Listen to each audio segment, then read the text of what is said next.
Hello my friends, Mike here with Mike's Wilderness, and yeah, back in my favorite state park, because it's the closest one.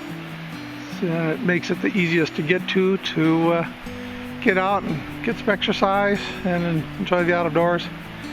And I suspect during this COVID-19 pandemic that we are being made to go through at this time, that I will become even more familiar with this park. But my intention is to bring, oh, look at that, there's I don't know if you could see it,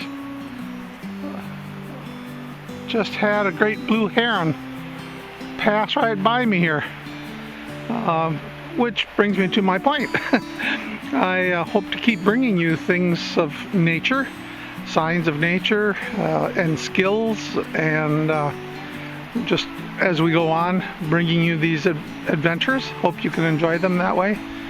But we're going together watch this park change from spring into summer, and I'm going to endeavor to bring those details to you.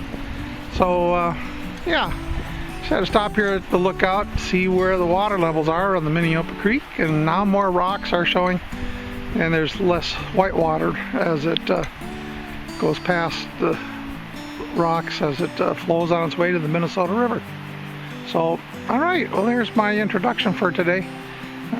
Simple but to the point, and giving you a little ideas to what it is I would like to accomplish and share with you. For now, let's get back to it. I'm always amazed at the human activity. Here it appears that some kids have found some large chunks of sandstone and have sat here and broken it up on the surface of this rock. And they probably don't realize that that sand was probably at one time at the bottom of an ancient sea or ocean, pretty close to maybe I think in this area close to 900 to a billion years ago, 900 million to a billion years ago. And it's very fine white sand, yeah, a lot of history right there now, exposed for the first time in all those years to the sunlight. Pretty amazing geology. Anyway, just thought I'd share that. They look like they've been having some fun.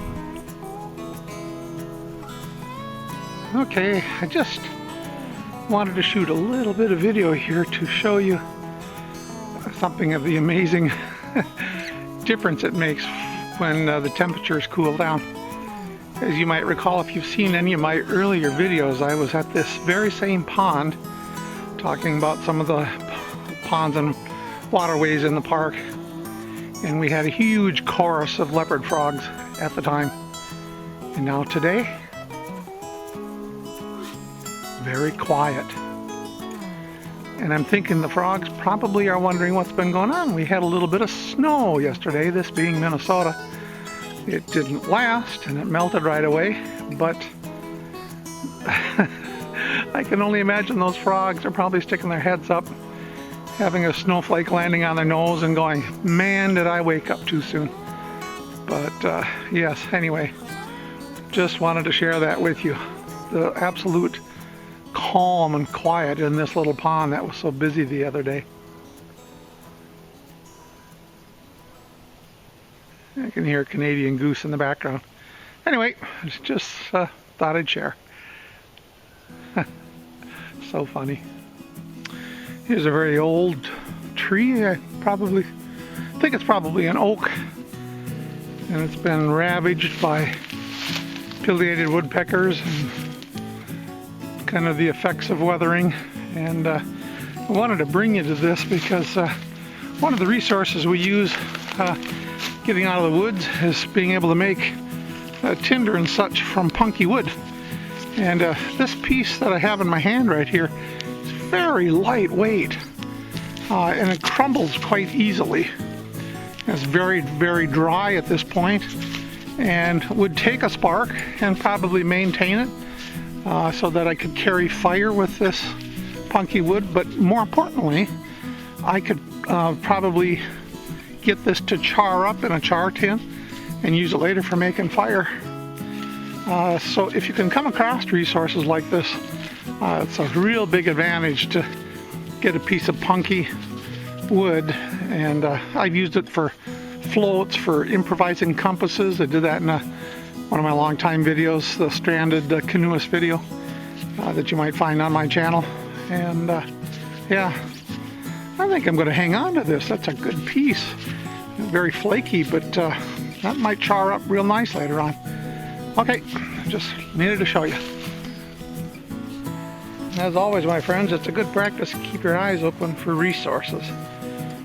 And sometimes they are of the man-made variety. Here is some very thick, what appears to be some nylon rope cordage that I am going to pick up and take with me. It looks to be quite long, and yeah, might make a good ridge line for hanging a tarp, but might as well take advantage of it. Well, turned out to be two 8-foot lengths of cord. So I put them together in a chain here to store in my pack, and yeah, some good cordage. It's some fairly thick, and I can't really call it paracord, although it sort of seems like it. And the ends, somebody even melted the ends, so it's not to come unrattled. So yeah, that's going to pack up real nice. Well, I found this old piece of birch, and the bark is intact pretty much all the way around, but the center is rotted out. And I'm going to try to cut a piece off of here that I might be able to use to make a container at some point. I'm going to see if I can keep the tube part of it, maybe right here above this old piece of horse's hoof fungus. So let me get this apart and show you what I got. Alright, I've made one cut. I'm going to remove this portion of it. There's a hole right there, and another one right here. But that would still make a good container of sorts. And then I've got another cut right here. I'm going to separate it. So talk about a punky center. I could just basically shake it out of there. There we go. I'm going to clean that up a little bit, but now I've got a piece of birch bark. Oh, I see there's one little hole there, but yeah, that just might make sides of a good little container. All right, cleaned up. There, we got the inside cleaned out, and now I just need to find a couple of solid pieces of wood to cut for a top and a base, and be in pretty good shape. Much of being a bushcrafter is about gaining a skill set that will allow you to kind of see the possibilities of things that you find in the woods, in the wilderness, and use them to your advantage. You have to become an opportunist, and this is why I like getting out and practicing skills, because if you don't try some things, even if you try and fail, you still learn how not to do it the next time around. But I've done other containers with pieces of birch bark before, and although it's not real thick, it is kind of pliable and should work pretty good, providing I can get the wooden plugs to do the top and the bottom. Alright, well, let's get back at it here. This is one of the reasons I like Frost River products. My High Falls day pack here, of course, carries nearly everything I need for the day in a nice kind of flat between the shoulders kind of pack. But I also have this forager's bag that just hooks on the outside here and can go on my belt, and I can unfold it and put into it the things that I find so that I don't have to damage them or crush them. So until I can get the rest of the parts I need to make my container, this will work pretty good. Alright, time to carry on. Now what I'm going to do is cut myself a measuring peg So it'll help me to find a log of roughly that diameter, and then I'll know what to cut for my plug. So right here where my finger is, I'm going to cut it about there. And if I can find something that size, I can always trim it down, but I need a ballpark. You know what I really like about having a simple stove with me, and this Pocket Rocket Deluxe is awesome. That is, anytime I feel like a hot drink, I can just sit down and make it in just a matter of minutes. And so I'm gonna have some hot chocolate here because it's just cold enough here to make it sound good. All right, in a bit.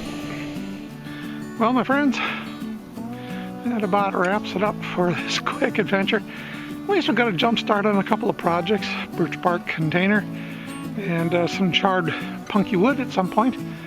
But yep, got to get home to make a Friday night happy hour with some friends as we are all trying to cope with this COVID-19 pandemic and sheltering in place. So with that, I'm going to say good night, my friends, and stay safe. And thanks again for joining me on my adventures. And if you do get a chance to, like and subscribe, and try to keep bringing you different things as I get them done. Here in the park naturalist has posted a sign that says all programs have been canceled until further notice. And that's quite a shame, since the park naturalist here is a friend of mine, and I know he thoroughly enjoyed taking people out on hikes and such. I've joined him many times and helped him run some of his program items. But anyway, we are going to call it a day. So take care, and you have a happy weekend. Stay safe. I guess I said that. Okay.